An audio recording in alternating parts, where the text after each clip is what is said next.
Através de seu jornal, Tribuna da Após o término da Segunda Guerra Mundial, os países vencedores assinaram tratados e acordos que ditaram o futuro da Alemanha. É nesse momento que a Alemanha e Berlim são ocupadas e divididas em zonas de influência. Por consequência da Guerra Fria, essas zonas de influência passaram a representar a bipolaridade política dessa guerra, e a partir disso, a Alemanha e Berlim são divididas em ocidental capitalista e oriental socialista. Devido a diversas falhas do socialismo aplicado no lado oriental, milhares de pessoas começaram a abandonar a Alemanha e Berlim socialista, usando da Berlim ocidental, que era capitalista, como uma rota de fuga. O número de pessoas que abandonaram o lado socialista era inaceitável, e assim, em 1961, os socialistas construíram um muro cercando toda a Berlim ocidental. O Muro de Berlim ficou de pé por 28 anos e se tornou símbolo da Guerra Fria. Desde a eleição de 1950, Carlos Lacerda já liderava a oposição contra o governo de Getúlio Vargas. Através de seu jornal, Tribuna da Imprensa, e do partido União Democrática Nacional, Carlos tornou-se um importante jornalista e político. Seu jornal era a principal fonte de citações e manifestações contra Getúlio. Devido a muitas ameaças, alguns militares da aeronáutica decidiram proteger Carlos Lacerda. Na noite de 5 de agosto de 1954, Carlos sofre um atentado. Um major da aeronáutica que o acompanhava foi atingido por tiros e morreu. Após inquéritos feitos pela aeronáutica e forças de segurança, descobriu-se que Crimélio Euribes, membro da guarda pessoal de Getúlio, participou do ataque. Assim, Gregório Fortunato, chefe da guarda pessoal de Getúlio, foi considerado o mandante do atentado.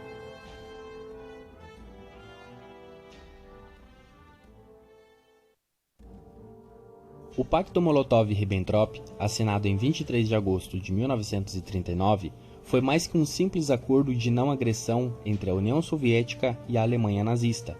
Era também uma parceria de invasão e divisão da Polônia. A invasão alemã da Polônia, em 1 de setembro de 1939, marcou o início da Segunda Guerra Mundial. Outras nações também estavam nos planos de invasão. O acordo previa a ocupação e divisão da Finlândia, Estônia, Letônia, Lituânia e Romênia. Além da não agressão, invasões e ocupações, o pacto também previa acordos comerciais e econômicos e ajuda mútua. O pacto tinha uma validade de 10 anos, mas em 22 de junho de 1941, durante a Segunda Guerra Mundial, o pacto foi quebrado quando Adolf Hitler ordenou uma ofensiva contra a União Soviética, que ficou conhecida por Operação Barbarossa.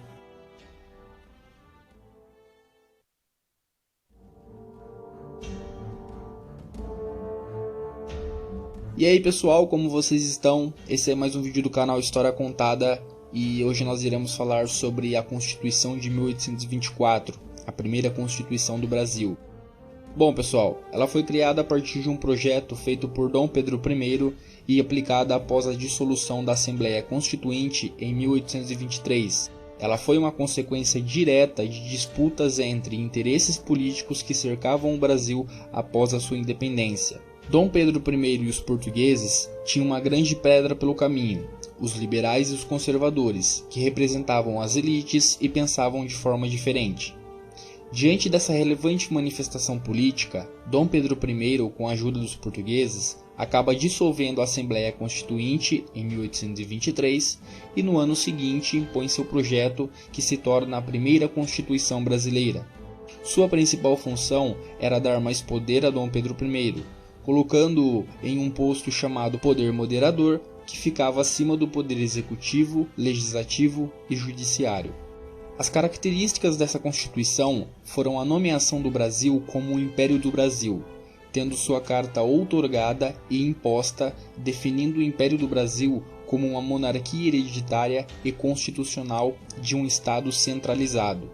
A Igreja ficou ligada ao Estado e a religião oficial era o catolicismo, mas ainda assim era permitido o livre culto a outras religiões.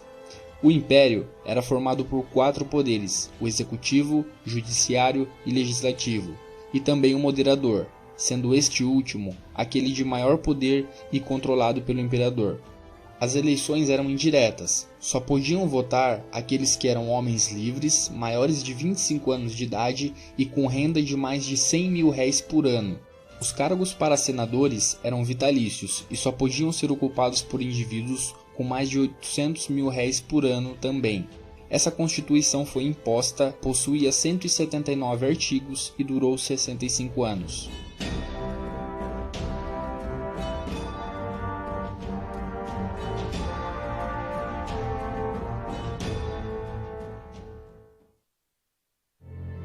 E aí pessoal, tudo bem com vocês? Nesse vídeo nós iremos falar sobre a primeira Revolução Industrial, como aconteceu e quais foram as suas características e consequências. Até a década de 1750, ou seja, antes da primeira Revolução Industrial, as técnicas de produção eram baseadas na manufatura, que já era uma evolução do artesanato. Sendo assim, já tinham ocorrido algumas evoluções nas técnicas de produção antes da primeira Revolução Industrial. Porém, essa evolução do artesanato para a manufatura não foi algo tão transformador assim. Por exemplo, no artesanato, o tear, que era uma ferramenta utilizada na produção de tecido, era bem pequeno e simples. Mas com o passar do tempo, surgiu a manufatura. E assim, o tear, que era bem simples e pequeno no artesanato, ficou maior e mais complexo na manufatura. Então, pessoal, a primeira coisa que nós temos que entender é o seguinte: antes da primeira Revolução Industrial, as técnicas de produção eram baseadas no artesanato e principalmente na manufatura.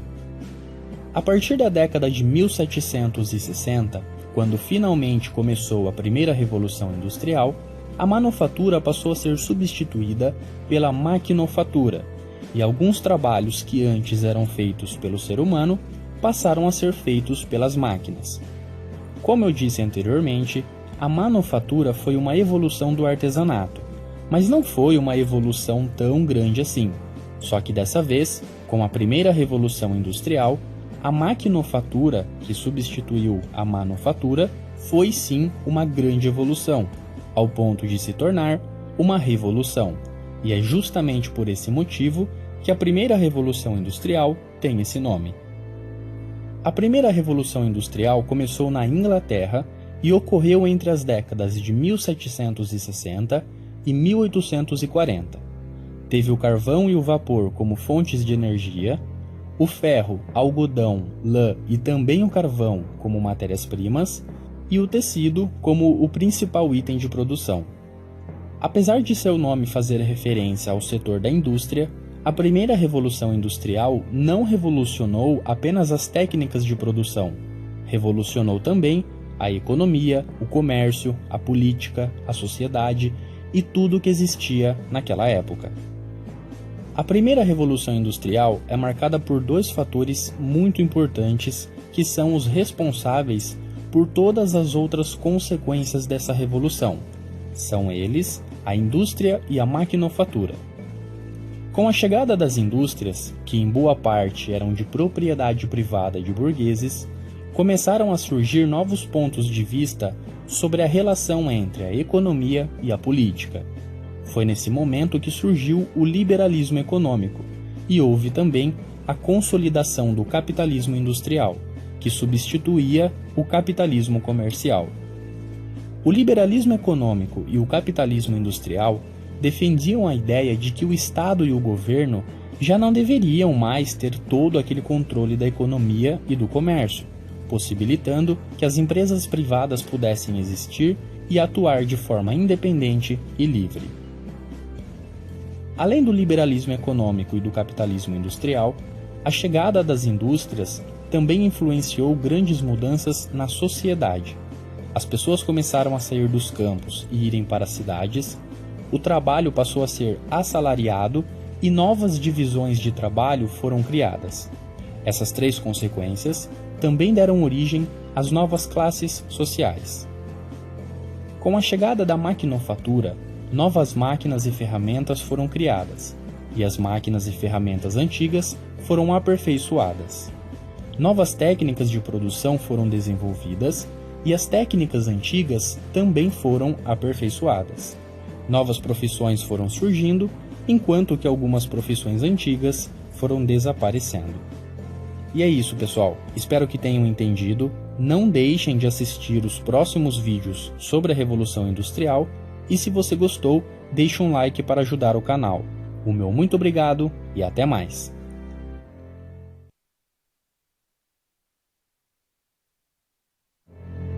Exatamente no dia de hoje, o canal História Contada completa 2 anos, e eu estou fazendo esse vídeo para deixar o meu verdadeiro e sincero agradecimento a todos vocês.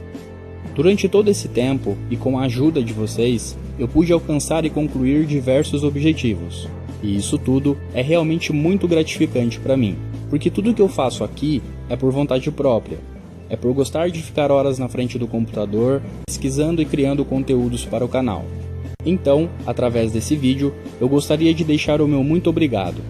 Muito obrigado por compartilharem o tempo de vocês comigo, muito obrigado pelos 15 mil inscritos que nós conquistamos e muito obrigado por darem força a esse projeto.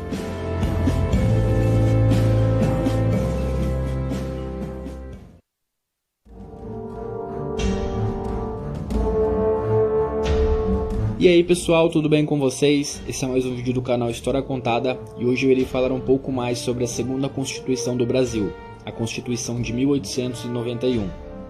Houveram no Brasil mudanças significativas na política e economia após a proclamação da República em 15 de novembro de 1889. Os interesses eram destacados para os cafeicultores, representantes das oligarquias latifundiárias.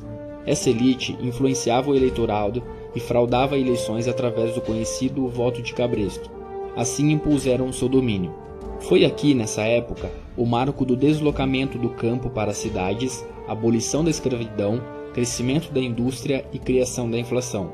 Marechal Deodoro da Fonseca, idealizador da proclamação da República e, consequentemente, o chefe do governo provisório, criou uma comissão onde estavam presentes Rui Barbosa e Prudente de Moraes. Essa comissão tinha por objetivo a apresentação de um projeto que viria a ser a Constituição Provisória, examinada pela futura Assembleia Constituinte. Essa Constituição nomeou o Brasil como Estados Unidos do Brasil. Teve esse nome por conta de influências diretas da política e Constituição dos Estados Unidos. A carta foi promulgada legalmente e, por influência da Constituição norte-americana, reconheceu os Estados Unidos do Brasil como um Estado federativo e de república presidencialista, onde dava mais autonomia aos estados e municípios. Esse modelo foi representado pelos 3 poderes, o executivo, o judiciário e o legislativo, sendo extinto o poder moderador, aquele imposto na Constituição de 1824. O Estado passou a ser laico, sem a interferência ou representação direta de uma religião, e o voto era universal, porém com algumas exceções, a exemplo de mendigos e analfabetos. Essa Constituição foi aprovada legalmente, possuía 91 artigos e 8 transitórios, e durou 39 anos.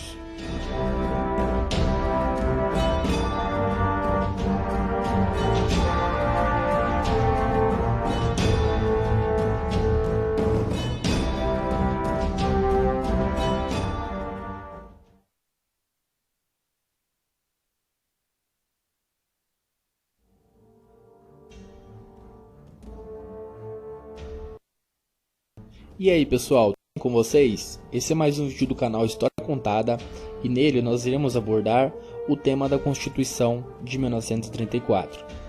Bom pessoal, essa Constituição ela foi criada para tornar legítima a posse do presidente Getúlio Vargas e também para amenizar as revoltas e insatisfações que aconteciam no Brasil. A maior dessas revoltas foi a tentativa de derrubada de Vargas com a Revolução de 1932. Em novembro de 1933, uma nova Assembleia Constituinte foi criada por Vargas, pois até então não tinha. O Brasil ficou sem Constituição de 1930, quando houve a Revolução de 1930, que colocou Getúlio Vargas no poder, até 1934, 2 anos após a vitória sobre a Revolução Constitucionalista de 1932. Esse período sem Constituição ficou conhecido por governo provisório, a primeira das 3 fases da Era Vargas. A Constituição de 1934 foi importante para o brasileiro, pois reconheceu muitos direitos que até então não eram considerados. O cidadão passou a ser mais importante e notado perante a Constituição, pois a ele foi dado muitos direitos necessários em áreas como trabalho, educação, saúde e segurança. Isso tudo foi consequência de pressão popular, por conta da insatisfação da população que havia naquela época, após a frustração da Revolução Constitucionalista de 1932. A carta promulgada e feita legalmente manteve o nome de Estados Unidos do Brasil, propiciou uma reforma eleitoral onde aprovou o voto feminino e também o voto secreto, e marcou um dos principais feitos de Vargas, as leis trabalhistas, através da criação da Justiça do Trabalho. Aprovou também o salário mínimo, jornada de trabalho de 8 horas por dia, repouso semanal e férias remuneradas. Essa Constituição foi a que vigorou por menos tempo entre todas as constituições que o Brasil já teve. Ela durou somente 3 anos, possuía 187 artigos e mais 26 transitórios. Sofreu 3 emendas em 1935 para a segurança do Estado. O texto propunha o impedimento de movimentos subversivos de instituições políticas ou sociais contra o governo. É isso daí, pessoal. Chegamos ao fim de mais um vídeo. Se você gostou, peço que dê um joinha para fortalecer o meu trabalho, compartilhe com os seus amigos e desejo a você e a todos vocês bons estudos.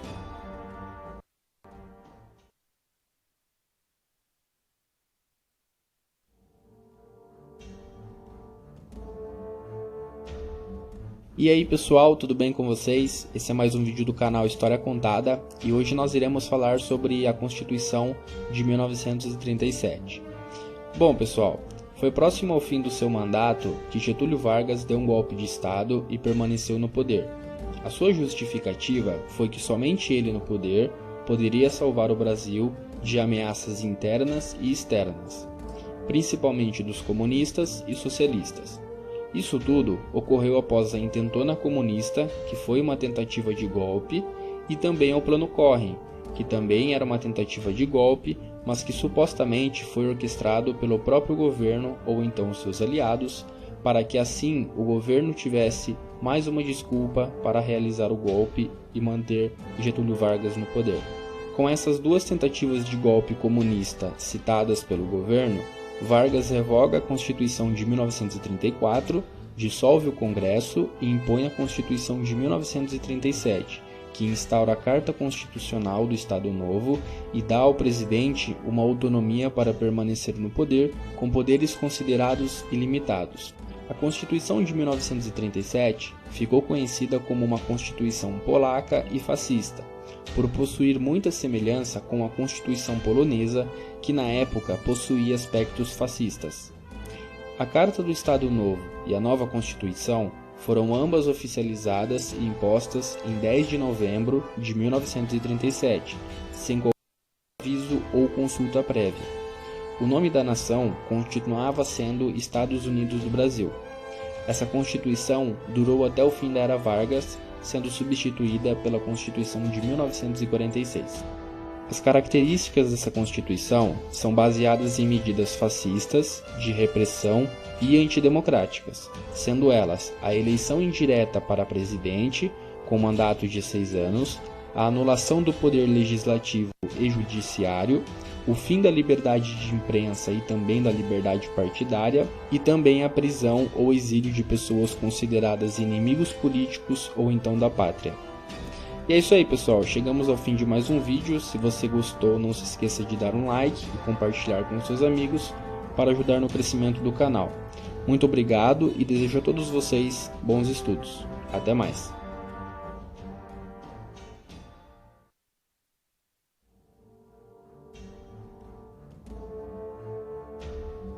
E aí pessoal, tudo bem com vocês? Esse é mais um vídeo do canal História Contada e hoje nós iremos falar sobre a Constituição de 1946.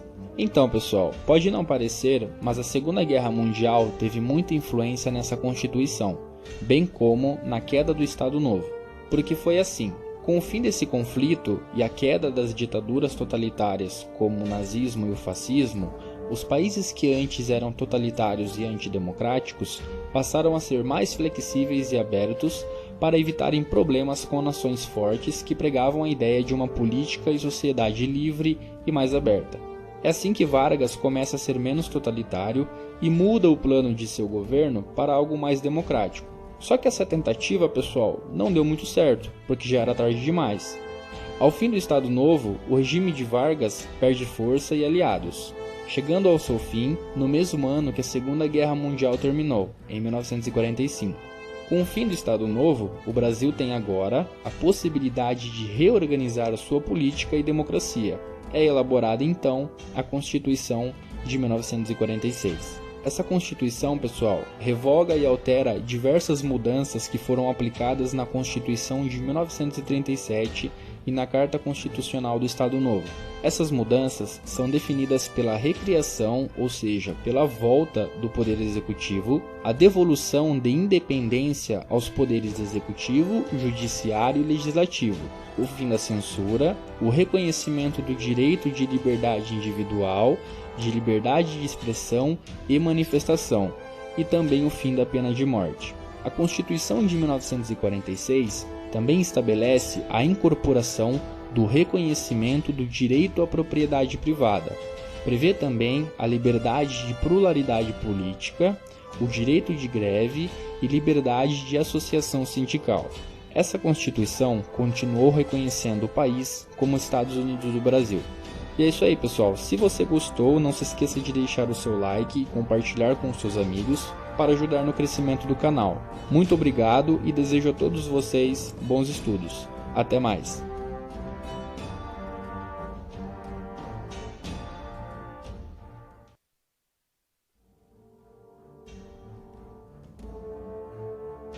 E aí pessoal, tudo bem com vocês? Esse é mais um vídeo do canal História Contada e hoje nós iremos falar sobre a Constituição de 1967. Bom pessoal, a sexta Constituição brasileira nasceu em meio a um período um pouco complicado para o Brasil, 3 anos após a instauração do regime militar. Nesse período, o Congresso foi mantido, porém ausentava os opositores dos militares. Sendo assim, era um Congresso parcialmente ou quase totalmente aliado ao governo dos militares. Com o Legislativo sob controle dos militares, assim coube ao Poder Executivo enviar uma proposta ao Congresso. Aprovada e promulgada pelos parlamentares, mas sob influência e interesse dos militares, a Constituição de 1967 implementou a eleição indireta para presidente, que era feita através de um colégio eleitoral, formado por delegados escolhidos pelas Assembleias Legislativas e membros do Congresso Nacional. Entre 1964 e 1969, foram decretados 17 atos institucionais, que durante a Constituição de 1967 foram reconhecidos, já que eram de interesse dos militares esses atos que davam a eles privilégios e mais poderes. O mais conhecido de todos era o Ato Institucional número 5, que deu poderes considerados absolutos aos militares para cassarem mandatos de políticos, e também a liberdade de legislar sobre alguns setores do país. Assim, o Executivo também fez o papel de judiciário e legislativo. Os atos institucionais que foram expedidos nessa Constituição eram representados pela grande liberdade dada aos militares através da legalização de algumas ações. Os 17 atos institucionais foram regulamentados por 104 atos complementares durante esses 5 anos, entre 1964 e 1969. O nome do país passou de Estados Unidos do Brasil para a República Federativa do Brasil. Essa Constituição possuía 189 artigos e durou 21 anos. E é isso daí, pessoal. Se você gostou, não se esqueça de deixar o seu like e compartilhar com seus amigos para ajudar no crescimento do canal. Meu muito obrigado, desejo a todos vocês bons estudos e até mais.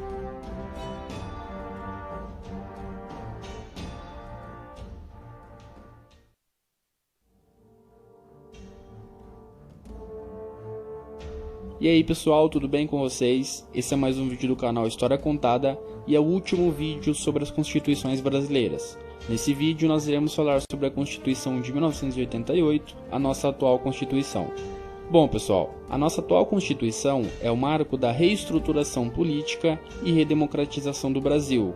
Ela foi baseada nas necessidades da política e sociedade brasileira, que acabava de sair de um regime militar de 21 anos. Foi criada a partir de um processo de aceleração da abertura política que aconteceu no governo de Sarney. Essa Constituição marca a ampliação da liberdade para os civis, bem como os direitos e garantias individuais. É nela que os analfabetos e os jovens a partir de 16 anos têm o direito ao voto. Sobre os direitos trabalhistas, houve a redução de 48 para 44 horas de serviço semanal, o seguro-desemprego, as férias remuneradas e o 13º salário. Ainda na área trabalhista, a licença maternidade passou de 3 para 4 meses para as mulheres e 5 dias para os homens. Houve também o reestabelecimento do habeas corpus e a criação do habeas datas. Na área da redemocratização, teve o fim da censura nas rádios, imprensas, jornais e demais meios de troca de informação e comunicação. Já na área social, os indígenas tiveram direito a posse de terras sobre territórios demarcados. Os negros ganharam uma defesa mais relevante do governo em relação ao combate contra o racismo e o preconceito. Ainda nessa Constituição, em 1993, foi realizado um plebiscito votado pelo próprio povo para a escolha de um sistema e forma de governo que ainda não havia sido definido nessa Constituição. O resultado foi a República Presidencialista. A atual Constituição nomeia o Brasil como República Federativa do Brasil. Ela começou com 245 artigos e atualmente possui 250. E é isso aí, pessoal. Chegamos ao fim da série de vídeos sobre as constituições brasileiras. Caso você ainda não tenha assistido os outros vídeos, clique aqui na descrição que você terá acesso a todos os vídeos. Se você gostou, não se esqueça de deixar o seu like e compartilhar com seus amigos para ajudar no crescimento do canal. Meu muito obrigado, desejo a todos vocês bons estudos e até mais.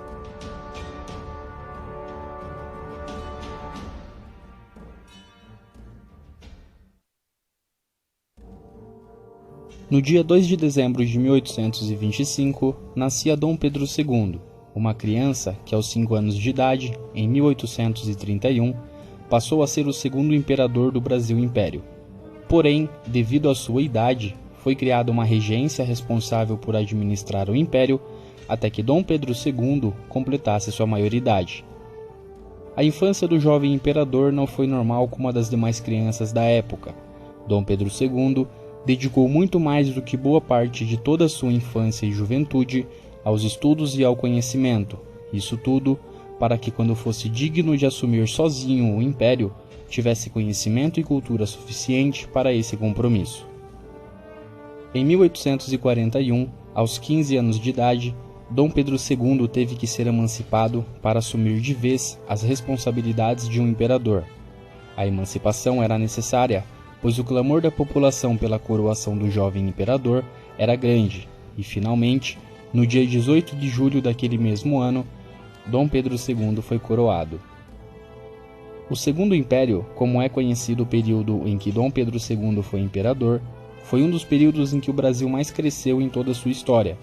É nesse momento que o imperador, apaixonado pela cultura e pela tecnologia, viajou o mundo e trouxe ao Brasil inovações que para aquela época eram dignas de nações de primeiro mundo.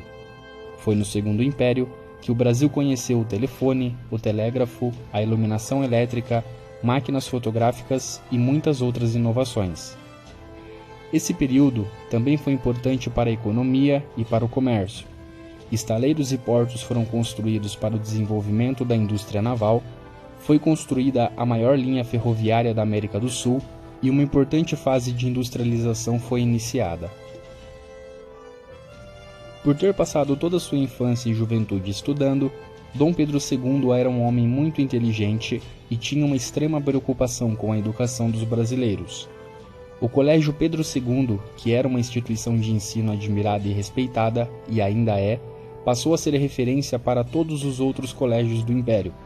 Quando realizava suas viagens pelo Brasil, Dom Pedro II visitava o máximo de colégios que podia para avaliar pessoalmente diversos pontos como, por exemplo, a infraestrutura do colégio, a qualidade de ensino e o desempenho dos alunos e dos professores.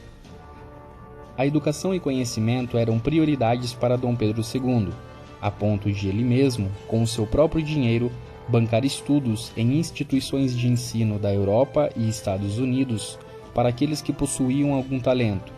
E foi assim que o Brasil conseguiu adquirir ainda mais conhecimento nas áreas de ciências exatas, humanas e biológicas. Como imperador, Dom Pedro II era diferente de todos os outros, não vivia de luxúria, recusou diversas vezes o aumento de seu salário e, como eu já disse, tirava dinheiro do próprio bolso para ajudar os doentes, os pobres e aqueles que queriam estudar. Dom Pedro II não via diferenças. Todos eram iguais, deveriam ter os mesmos direitos e as mesmas obrigações. Assim como todos os períodos que existiram no Brasil até aquele momento, o Segundo Império ainda mantinha a escravidão, infelizmente. Mas, ao contrário do que muitos pensam e passam a deduzir, Dom Pedro II não era a favor da escravidão. Ele e a família real não possuíam escravos. Foi a partir de Dom Pedro II que a escravidão começou a ser extinta no Brasil. E não, ele não fez isso por interesses políticos, até mesmo pelo fato de que quando a escravidão foi abolida, em 1888, Dom Pedro II passou a perder apoio das elites e dos militares, que eram em sua maioria, naquele período, a favor da escravidão. E por conta disso, em 1889, os militares proclamaram a República, que era nada mais e nada menos do que um golpe de Estado, sem apoio da população e orquestrado através de mentiras e manipulações. O golpe por trás de toda a proclamação da República destituiu Dom Pedro II do poder, derrubou a monarquia e implementou uma república, que é esse modelo de governo que nós temos até hoje. Após sofrerem o golpe, Dom Pedro II e a família real vão para a Europa, onde ficam exilados. No dia 5 de dezembro de 1891, aos 66 anos de idade, Dom Pedro II morre, vítima de pneumonia. Este homem, que é por muitas vezes declarado como um vilão, foi o único representante do povo que colocou o Brasil no caminho para uma nação de primeiro mundo. O único que fez o Brasil uma nação respeitada e admirada por tudo e por todos.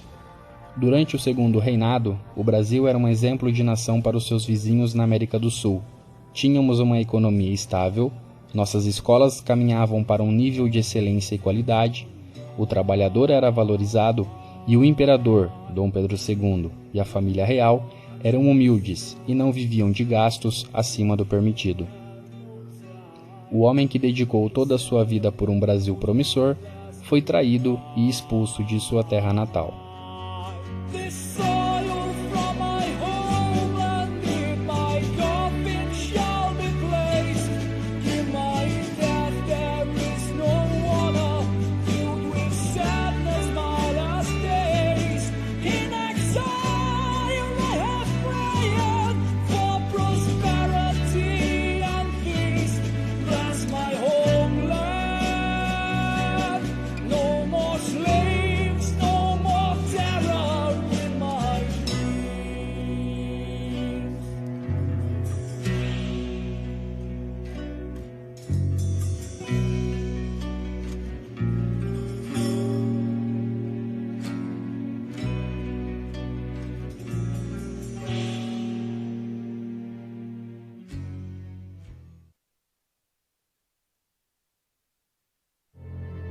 Uma das principais missões do Brasil na Primeira Guerra Mundial foi a missão de guerra antissubmarina nos mares do Oceano Atlântico.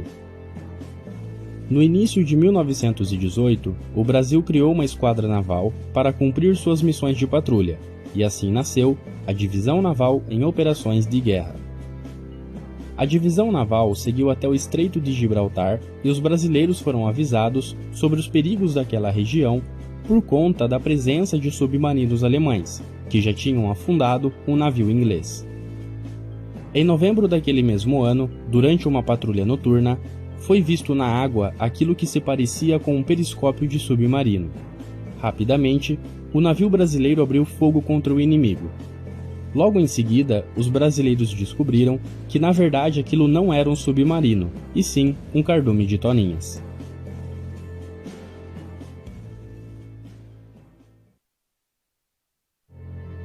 Uma das principais missões do Brasil na Primeira Guerra Mundial foi a missão de guerra antissubmarina nos mares do Oceano Atlântico. No início de 1918, o Brasil criou uma esquadra naval para cumprir suas missões de patrulha, e assim nasceu a Divisão Naval em Operações de Guerra. A Divisão Naval seguiu até o Estreito de Gibraltar e os brasileiros foram avisados sobre os perigos daquela região por conta da presença de submarinos alemães, que já tinham afundado um navio inglês. Em novembro daquele mesmo ano, durante uma patrulha noturna, foi visto na água aquilo que se parecia com um periscópio de submarino. Rapidamente, o navio brasileiro abriu fogo contra o inimigo. Logo em seguida, os brasileiros descobriram que na verdade aquilo não era um submarino, e sim um cardume de toninhas.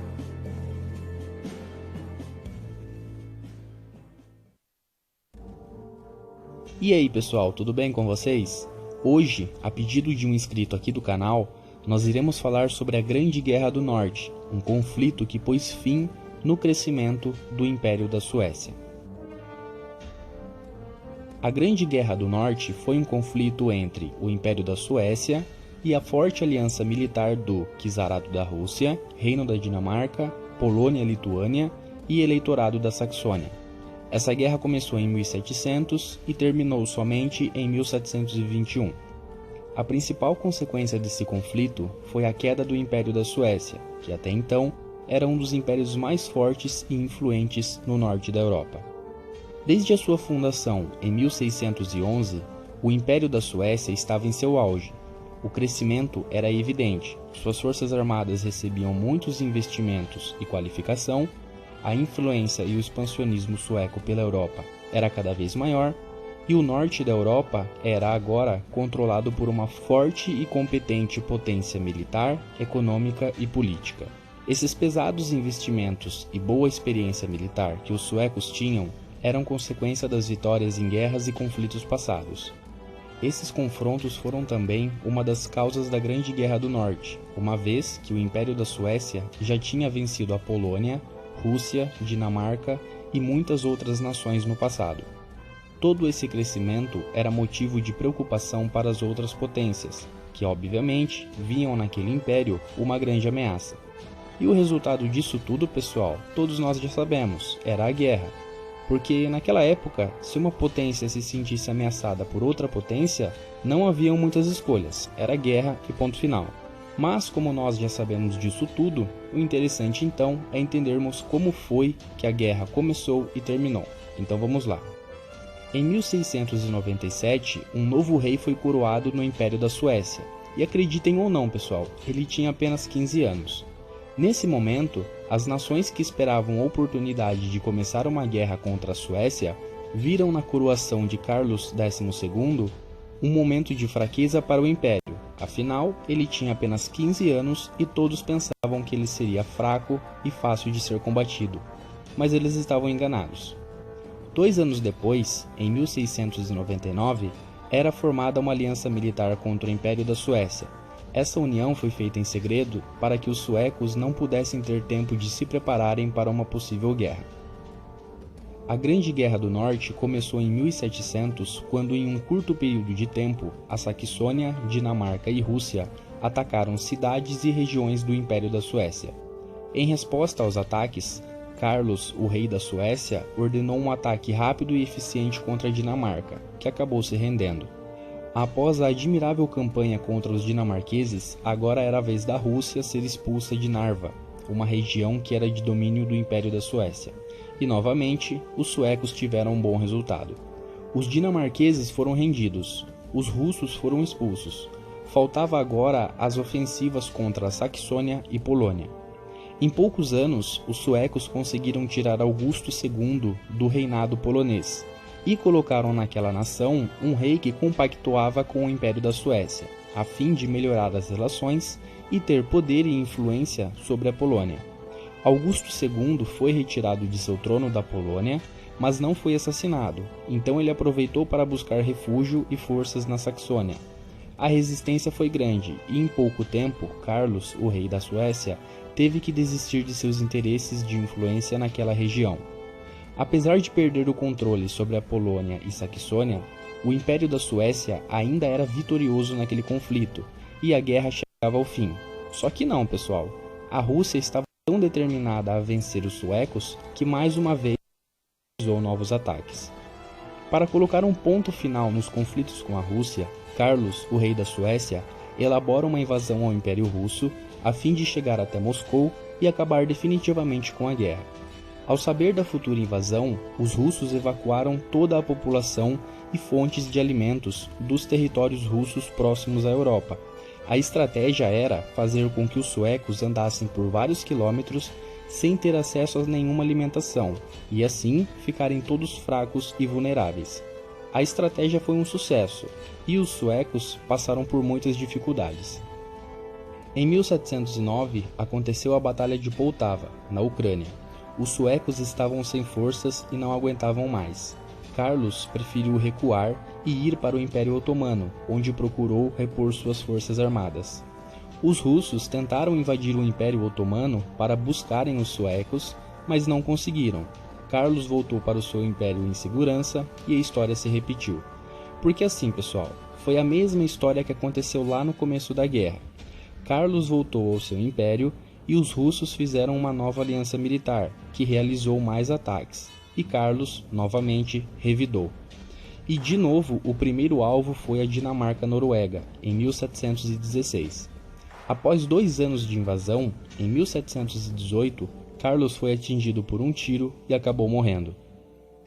Com a morte do rei e líder militar, os suecos desistiram das ofensivas e passaram somente a defender os seus territórios até o ano de 1721, quando assinaram um acordo de paz, pois já não era mais viável continuar aquela guerra.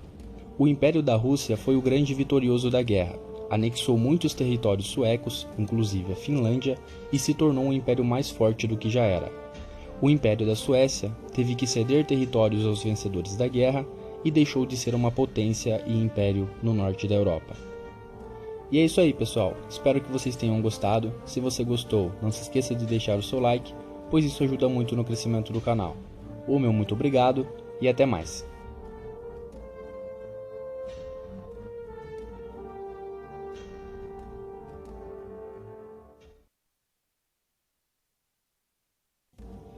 E aí, pessoal, esse é mais um vídeo do canal História Contada. E hoje, a pedido de um inscrito aqui do canal, nós iremos falar sobre a Guerra Franco-Prussiana.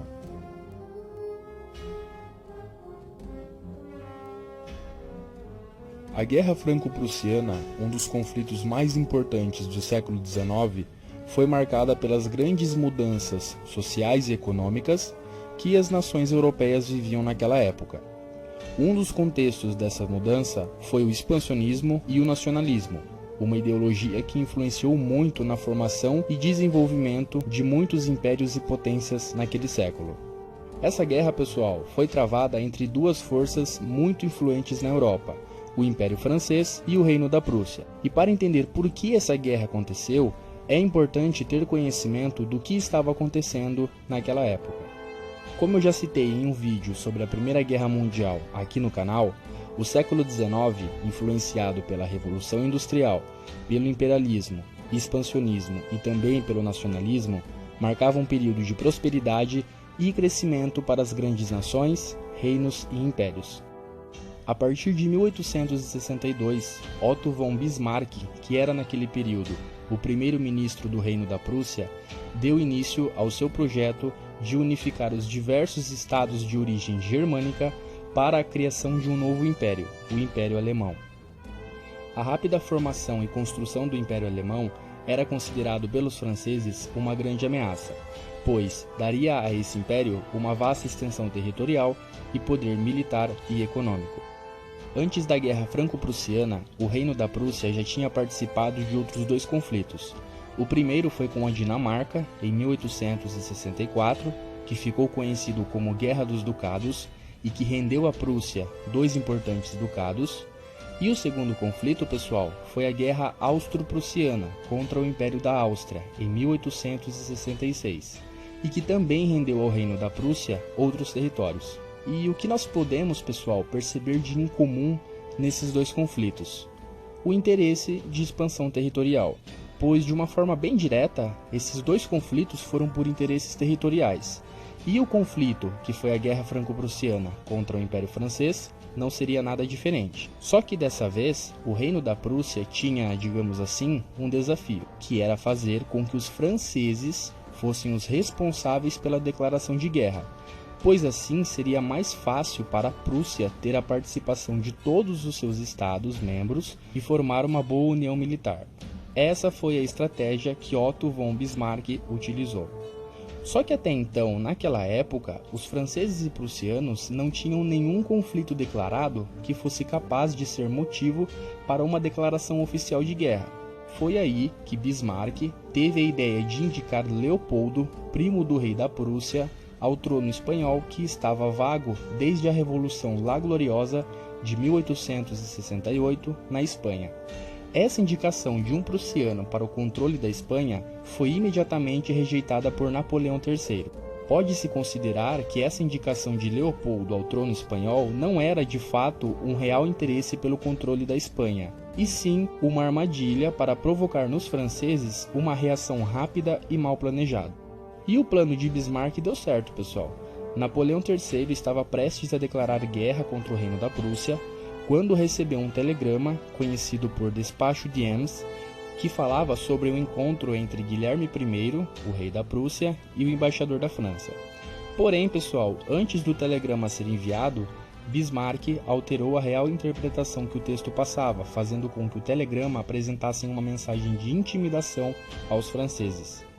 E com isso, finalmente, em 19 de julho de 1870, a França declara guerra contra o Reino da Prússia, dando início à Guerra Franco-Prussiana, que teve como vencedor o Reino da Prússia, resultando para a França uma série de dívidas, perda de territórios e submissões através do Tratado de Frankfurt. A guerra foi um verdadeiro fracasso para a França. Logo nos primeiros meses, Napoleão III já tinha sido capturado, a França foi invadida e teve Paris cercada. O general Trocho controlou um governo provisório para tentar manter a resistência, que durou somente até janeiro de 1871, quando foi assinado o Tratado de Versalhes daquele mesmo ano. Antes de continuar, eu vou fazer só uma observação, pessoal. Esse Tratado de Versalhes que eu acabei de citar foi o do ano de 1871. Ele é diferente daquele Tratado de Versalhes que aconteceu no final da Primeira Guerra Mundial em 1919. Bom, continuando. Este Tratado de Versalhes de 1871 colocou um fim na Guerra Franco-Prussiana, quando no mesmo ano foi assinado também o Tratado de Frankfurt, aquele que eu citei anteriormente, onde o Reino da Prússia impôs sobre a França diversas condições. As principais condições do Tratado de Frankfurt foram o pagamento de uma indenização milionária e também a perda da região da Alsácia-Lorena, que passou a ser de controle do futuro Império Alemão.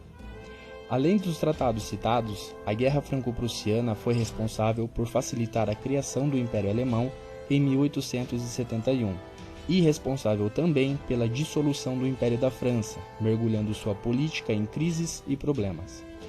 Bom, pessoal, chegamos ao fim de mais um vídeo, eu espero que vocês tenham gostado. Se você gostou, não se esqueça de deixar o seu like, pois isso ajuda muito no crescimento do canal. O meu muito obrigado e até mais.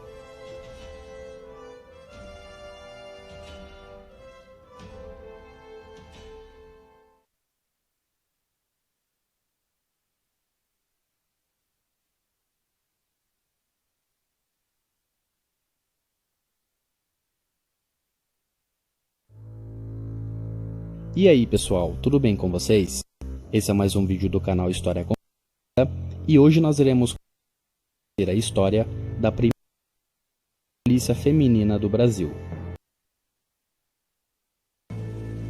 Por muito tempo, a participação de mulheres em atividades militares e policiais foi evitada por ser considerada errada ou arriscada demais. Ao longo da história, as mulheres chegaram a participar até mesmo de guerras, mas na maioria das vezes eram consideradas apenas um apoio, sem incorporarem de fato as forças militares ou policiais. Apesar de no Brasil a inclusão feminina na polícia ainda ser um pouco recente, em alguns outros países as mulheres já fazem parte de forças policiais há mais de 100 anos. No Brasil, a mulher só passou a ter o direito de se tornar policial na década de 1950, após anos de luta pela criação de uma polícia feminina no estado de São Paulo. Foi no ano de 1953 que a doutora Hilda Macedo apresentou no primeiro Congresso Brasileiro de Medicina Legal e Criminologia uma tese afirmando que a polícia militar necessitava ser composta também por mulheres, e que isso se devia ao fato de que mulheres eram tão capazes de serem policiais assim como os homens. 2 anos depois, em 1955, o governador do estado de São Paulo, que na época era Jânio Quadros, solicitou à escola de polícia que fosse feita uma análise para a criação de uma polícia feminina. Ainda naquele mesmo ano, foi criada a primeira polícia feminina do Brasil, sendo o estado de São Paulo o primeiro estado brasileiro que reconheceu o direito e capacidade de uma mulher se tornar policial. No início de toda a sua trajetória, o primeiro corpo de policiamento especial feminino ainda não participava de todas as missões e responsabilidades que eram dadas aos homens, pois, diferente dos homens, as mulheres ficavam responsáveis por deveres e ações que eram mais simples, envolvendo, por exemplo, a proteção e assistência social para mulheres, crianças e jovens. Após a iniciativa do estado de São Paulo, nas décadas seguintes, outros estados brasileiros também deram início à criação e adoção de polícias femininas. Apesar de algumas restrições, com o passar do tempo, as polícias femininas foram ganhando e ainda ganham cada vez mais espaço e respeito dentro das instituições policiais de todo o Brasil. Se no passado a polícia feminina sofria tantas restrições, atualmente essas mulheres podem e conseguem alcançar e atuar no mesmo nível dos homens.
E aí pessoal, tudo bem com vocês? Esse é mais um vídeo do canal História Contada e hoje nós iremos falar sobre a Revolta de Varsóvia que ocorreu no ano de 1944 durante a Segunda Guerra Mundial.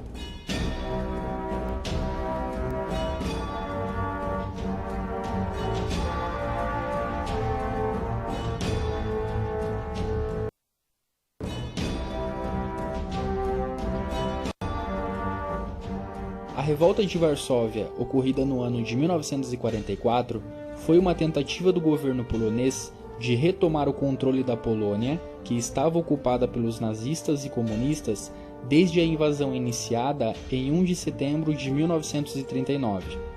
Após 5 anos de ocupação, a Polônia já não tinha mais em seu território as suas forças armadas devido às grandes baixas causadas nos conflitos da invasão.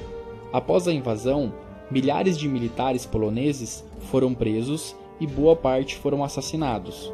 Aqueles que sobreviveram após fugir da Polônia se concentraram no Reino Unido, juntamente com o governo polonês, que ali ficou exilado sob a proteção dos ingleses. Devido a essa ausência de uma força militar na Polônia, o governo polonês criou uma resistência armada para conflitar os alemães e assim tentar retomar o poder da Polônia para o governo polonês. Quando os alemães e soviéticos invadiram a Polônia em 1939, essas duas nações ainda não eram inimigas. Mas 5 anos depois, em 1944, no ano da revolta, os alemães e soviéticos já estavam em uma guerra declarada. Ou seja, pessoal, não eram somente os alemães que queriam o controle e a ocupação da Polônia, os soviéticos também queriam. Sendo assim, o governo polonês e a resistência, que eram anticomunistas devido às mágoas da invasão soviética em 1939, tinham pela frente não só os alemães, mas também os soviéticos que estavam esperando a oportunidade de tomar o poder. Dessa forma, o desafio que a resistência polonesa tinha era vencer os alemães e tomar o controle da Polônia para o governo polonês antes dos soviéticos, porque naquela época, pessoal, funcionava mais ou menos assim. Quem libertasse um país de uma ocupação, por exemplo, tinha o direito, entre aspas, de estabelecer o seu governo naquele país. Então foi por esse motivo que os soviéticos, durante muito tempo, não ajudaram os poloneses a tomarem o poder. Porque como eles queriam o controle da Polônia para si próprios, teriam que esperar os poloneses perderem todas as suas forças para depois então invadir a Polônia e libertá-la dos alemães. Somente assim eles poderiam estabelecer na Polônia um governo comunista sob o controle da União Soviética. A revolta teve início em 1 de agosto de 1944. O general polonês que estava responsável pelo controle da resistência polonesa. Aqueles que não faziam parte diretamente da resistência ajudavam como podiam, fornecendo abrigos, alimentação, cuidados médicos e assim por diante. A revolta durou exatos 63 dias de conflito intenso na cidade de Varsóvia, chegando ao seu fim em 2 de outubro, quando a liderança da resistência assinou um contrato de rendição, pois já era visível que a revolta foi um fracasso e que não teria sentido continuá-la. Ao assinar o tratado de rendição, os membros da resistência receberam de todo esse conflito foi a morte de aproximadamente 10 mil membros da resistência. 17 mil foram